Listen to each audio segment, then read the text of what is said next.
நாமக்கல் குமரபாளையம் பள்ளிப்பாளையத்துல இருக்கக்கூடிய XL college வந்து ஒரு மிகப்பெரிய ஒரு சர்ச்சை ஓடிட்டு இருக்குது கடந்த 2, 3 நாட்களாகவே. அத பத்தி நம்ம பேச போறோம். வாங்க வீடியோக்குள்ள போலாம். அந்த காலேஜ பத்தி யார் கழுவி ஊத்துறாங்க, யாரு எதிர்ப்பு தெரிவிக்கிறாங்கன்னு சொல்லி கேட்டீங்கன்னா, அவங்களுக்கு போட்டியா இருக்கக்கூடிய மற்ற காலேஜுக்காரவங்க போட்டிக்கு வரல. பக்கத்து ஊருக்காரன் சண்டைக்கு வரல. அந்த காலேஜுக்குள்ள இருக்கிற வாத்தியாருங்க சண்டைக்கு வரல. அந்த காலேஜுக்குள்ளயே லட்சக்கணக்குல பணம் குடுத்து படிச்சுட்டு இருக்கிறான் பாருங்க ஸ்டூடண்ட், மாணவ, மாணவிகள். அவிங்க தான் வந்து பாத்தீங்கன்னா, போர்க்கொடி அப்படிங்கிறது உயர்த்தியிருக்கிறாங்க. எக்ஸல் கல்லூரி நிர்வாகத்தினுடைய கேண்டீனுக்கு எதிராக. காலேஜ குறை சொல்லல. காலேஜ் கேண்டீன தான் குறை சொல்றாங்க. காலேஜ் கேண்டீன்ல தரமற்ற உணவுகள வழங்கப்படுகிறது. நாங்க பணம் குடுத்து தானே தங்குறோம். பணம் குடுத்து தானே படிக்கிறோம். உங்கள நம்பி தானே ஹாஸ்டல்ல இருக்கிறோம். எங்களுக்கு தேவையான எல்லா விஷயத்தையும் நீங்க தானே செஞ்சு குடுக்கணும். நீங்க ஒண்ணும் சத்திரம், சாவடி நடத்தல தானே. பணம் வாங்கிட்டு தானே நடத்துறீங்க. இங்க வேலை செய்யக்கூடிய அந்த கேண்டீன் கான்ட்ராக்டர் பணம் வாங்கிட்டு தானே எல்லாம் பண்றாரு. நீங்க ஒண்ணும் தர்மசாலை நடத்தல தானே. தர்மசாலை நடத்துறவங்க கூட வந்து ரொம்ப கரெக்ட்டா நடந்துக்குவாங்க. நீங்க பணம் வாங்கிட்டு இத நடத்துறீங்க. ஆனா வந்து பாத்தீங்கன்னா, தொட்ட 90க்கும் வந்து பாத்தீங்கன்னா, லேட் ஆனுச்சுன்னா ஃபைன் 2000 குடு, 3000 குடு. இப்ப நேத்து பணத்துக்கு டியூ கட்டணும். ஒரு நாள் தள்ளி நம்ம அடுத்த நாள் கட்டினாலும், எனக்கு 2000 ஃபைன் போடுறீங்க, 3000 ஃபைன் போடுறீங்கல்ல. ஒரு தரமான சாப்பாடு குடுக்க முடியல. உங்க மேல நாங்க என்ன ஃபைன் போடுறது? அப்படின்னு சொல்லிட்டு, மாணவ, மாணவிகள் சரமாரியான கேள்விகள் அப்படிங்கிறத எழுப்புறாங்க. இத அவங்க எழுப்பும் பொழுது நேரம் வந்து பாத்தீங்கன்னா, மிட்நைட் 2 மணிக்கு. நடுசாம 2 மணிக்கு உட்காந்து காலேஜுக்குள்ளாடி உட்காந்து தர்ணா போராட்டம் பண்ணிட்டு இருக்காங்க மாணவ, மாணவிகள்.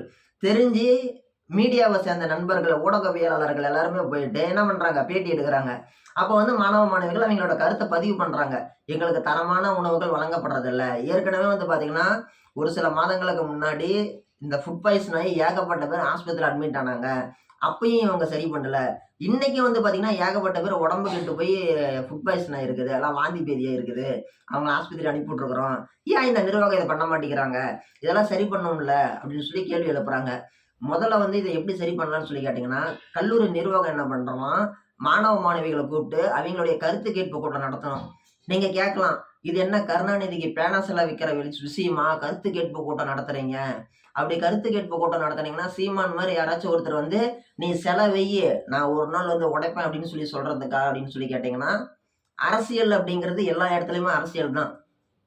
இப்ப வந்து மாணவ, மாணவிகள் அப்படிங்கிறவங்க காலேஜ்ல படிக்கிறவங்கலாம் வந்து பார்த்தீங்கன்னா, 18 வயசு முடிஞ்சிருது. 18 வயச கிராஸ் பண்ணிர்றாங்க. அவிங்களுக்கே நல்லது, கெட்டது தெரியும். அப்படிங்கும் பொழுது அவிங்கள கூப்பிட்டு அவிங்களுடைய கருத்து கேட்பு கூட்டம் அப்படிங்கிறது கண்டிப்பா நடத்தணும். இப்ப கல்லூரிகளை பொறுத்தவரைக்கும் வந்து பார்த்தீங்கன்னா, வாத்தியாரு, மாணவன் ஓகேங்களா? ஸ்டூடண்ட், புரொஃபசர் அது மட்டும் ஒரு இது கிடையாது. அந்த 4 செவுத்துக்குள்ளாடி தான். 4 செவுத்த விட்டு வெளில வந்துட்டா எல்லாருமே பொதுஜனம். அந்த 4 செவுத்து அந்த காலேஜ் காம்பவுண்ட் விட்டு வெளில வந்தா எல்லாருமே பொதுஜனம். எல்லாருமே ஈக்குவல். எல்லாருமே ஒண்ணுக்கு ஒண்ணு சமம். அப்படி இருக்கும் பொழுது, அவன் உள்ளாடி சார்ன்னு கூப்பிடுறவன் வெளில வந்து சார்ன்னு கூப்பிடணும்னு அவசியமே கிடையாது. அண்ணா இங்க வாங்கண்ணா, போங்கண்ணா அப்படிதான் பேசுவாங்க. அப்படி இருக்கும் பொழுது ஒரு முக்கியமான விஷயம் நல்லா யோசிச்சு பாருங்க. எல்லாருக்குமே வந்து சம உரிமை அப்படிங்கிறது இருக்குது. எல்லாருடைய கருத்துக்களுமே பதிவு செய்யப்பட வேண்டும். நியாயமான கருத்துக்கள நம்ம எடுத்துக்கணும். ஓகேங்களா? அப்படி இருக்கும் பொழுது அவிங்க எல்லாரையுமே கூப்பிட்டு அல்லது மாணவர்கள் சார்பா இருக்கக்கூடிய நிர்வாகிகள் மாரி யாராச்சும் ஒருத்தரு. ஓகேங்களா? அவங்களுக்குள்ள இருக்கக்கூடிய குழு தலைவர்கள் மாரி யாராச்சும் ஒருத்தர கூப்ட்டு, கல்லூரி நிர்வாகம் மூலியமா ஒரு பேச்சுவார்த்தை நடத்தணும். பேச்சுவார்த்தை நடத்தி அதுக்கு சுமூகமான ஒரு தீர்வு அப்படிங்கிறது எடுக்கணும்.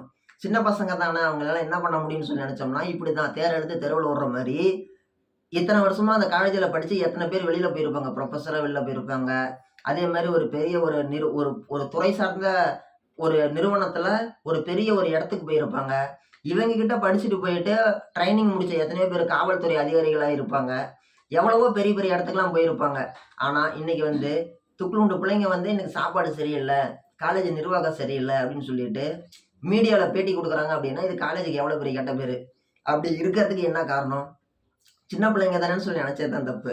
அவிங்களோட கருத்து கேட்பு அவங்கள கூப்பிட்டு கருத்து கேட்பு கூட்டம் நடத்தி, அவிங்களோட இத சரி பண்ணியிருந்தோம்னா, இன்னைக்கு காலேஜோட பேரு இந்த தூரம் கெட்டு போயிருக்காது. கெட்டு போறதுக்கு யார் காரணம்? முறையான கேண்டீன் இல்ல. அத சரி பண்ணாம விட்டது நிர்வாகத்துடைய தவறு. இத வெளில சொன்ன மாணவர்கள் மேல தவறு கிடையாது.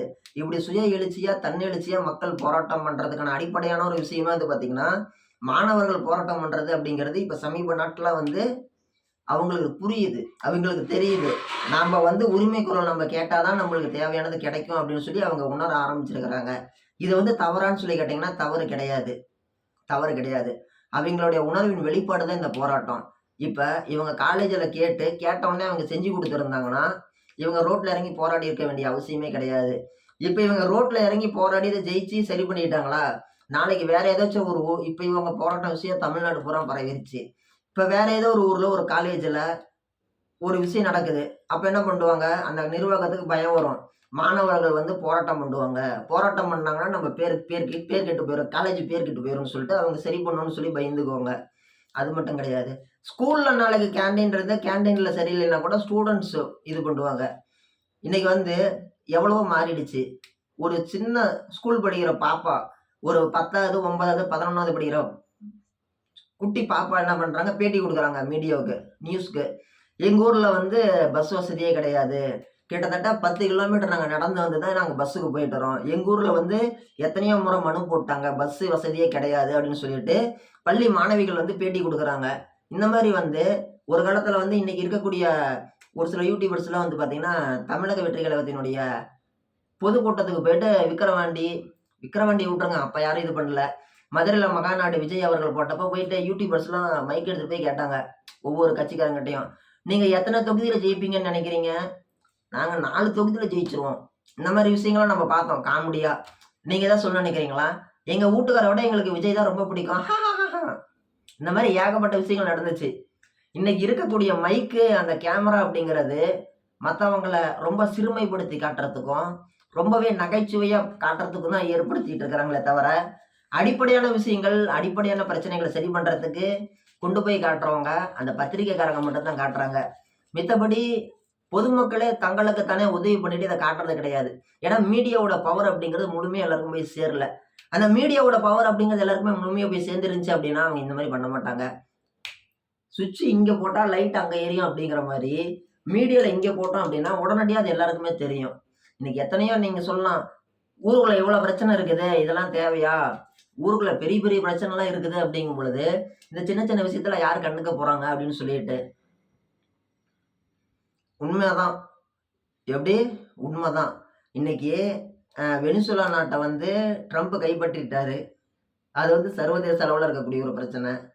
இங்க உள்ளாடி எடுத்துக்கிட்டோம் அப்படின்னா, இப்ப ஒரு 3 நாள் முன்னாடி மகாராஷ்டிராவுடைய துணை முதலமைச்சர் அஜித் தாக்கே அவரு வந்து பார்த்தோம்னா, விமான விபத்துல இறந்து போயிட்டாரு.